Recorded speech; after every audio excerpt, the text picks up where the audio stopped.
Oh, there you are, my darling. Good.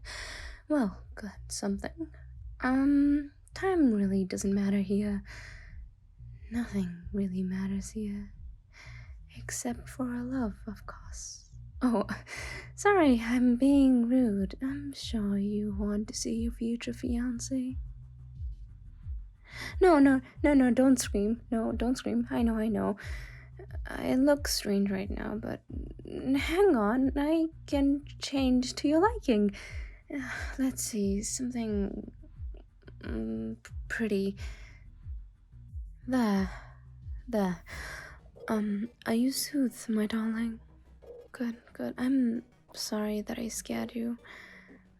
What I am, it's probably very, Lovecraftian.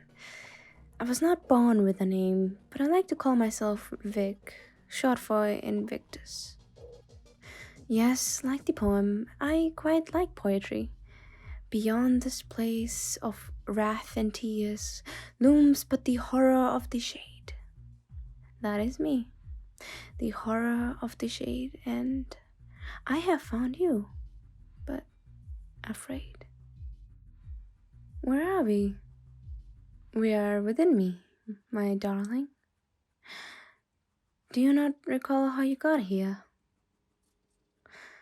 No, I suppose that makes sense. That is how I function, you see. I am like a virus. Vic the virus, just like a cartoon mascot. Normally, I drift on the edge of people's consciousness and feed on people's memories of said person. Usually, this means my victims feel forgotten for a bit. If I go a bit too far, well, people can really forget other people if pushed hard enough. Even the universe itself can forget. Oh, don't fret, my darling. The moment I saw you, I couldn't help but feed your life, your friends, the things you obsess over. You love the anime scene, right? Yes? I'd watch it with you in the shadows, and that one with the obsessed girl, I never felt something click like that. She wanted to keep her lover to herself at all cost. The violence, the fortunately, by my nature, my feeding is painless and unintrusive. Mostly. Humans, monsters, beings forgotten can sting quite badly. Being forgotten at a restaurant on your birthday, being stood up for a date, your friends moving on in life, starting families.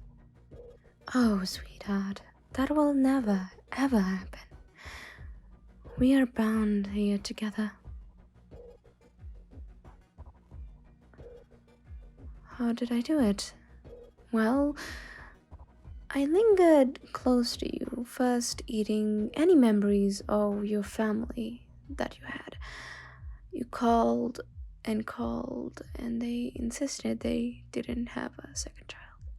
Then, your friends, who thought you were an insane person just waking up to them.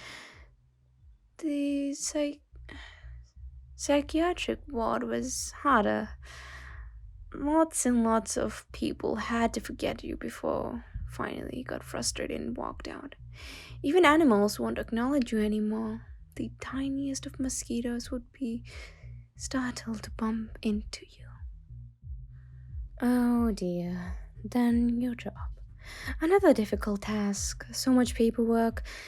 But that was nothing compared to dealing with the government. I was used to that during my stay at the quandary.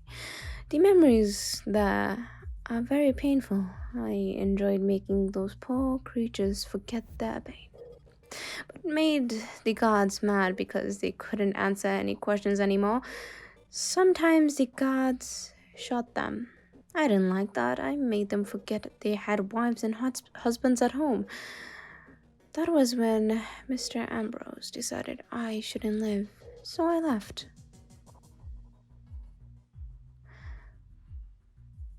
Don't be afraid. You are mine now. I saved your partner for last. I hated them in particular. Watching them kiss and touch you, I hadn't known hatred until then. My mind is so different from your own. I have emotions, but all of this is so alien to me. Oh, does the shifting of your organs cause discomfort? It will pass in time. Shh, now. Your pained cries are unpleasant to me. We'll just seal your mouth shut for the time being. Now, let us settle into our new home. And here we are. I must ask you that you never step outside or tempt me to do so.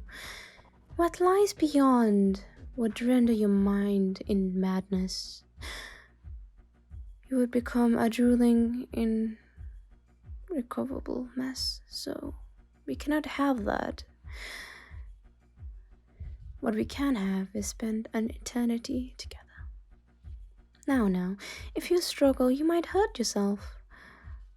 We will live within in these walls, darling. Here where we all can be happy together. Do not fight it. The gaping maw of madness is only one more lost memory away, and I'd be devastated if I lost you.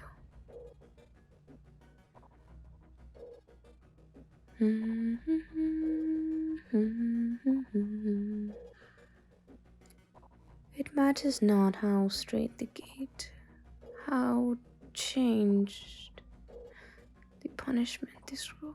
I am the master of your fate.